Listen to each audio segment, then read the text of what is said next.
bill. Sino dito, magbabayad ng internet ng bahay natin? Oh. Ikaw, anak? You have a lot of money? Yeah. Paano pag naubos yung pera mo? Wala ka namang work, wala ka namang business. Di, masab ko doon sa guards. Give me their own credit card. Paano yun? Sinong guard yun? Hindi mo naman yung kilala. Ba't ka bibigyan ng pera nun? So, I'll pay them for money. Paano mo sila babayaran? Wala kang pera. Kunyari, ubos na yung pera mo dyan sa piggy bank. Where will you get the money? No money yet? How can we pay the rent of this house? The electricity, the water bill? Ako na. Paano mo nga babayaran? Wala kang work. I'll send the guards give me their credit card or I'll get them 50 pesos. 50 pesos? Oh my God. And your daddy is very far. Yeah. Oh.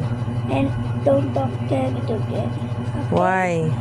Or I'll give you 20 pesos or Don't be bad to daddy. Kasi siya sabi niya hindi ako pupunta sa McDonald's. Ang sabi niya sa sahod. Kasi tagal pa. Siyempre, wala pa yung salary ni daddy. Don't care. Oh. Whatever. My God, Shani. Mag-pray ka na.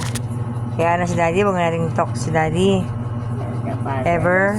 Yeah, the Holy Spirit. Amen. You're welcome.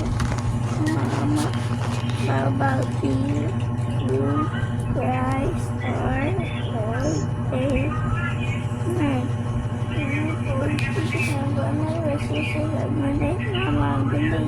Night, Shani. Good night, Daddy. Good night, daddy. Sabi mo, di ba? No. No. Ayan o. I said, good night, Daddy George. Okay. Good night, Daddy. Good night, Mommy George. Good night, good night, good ending. Good night, everyone.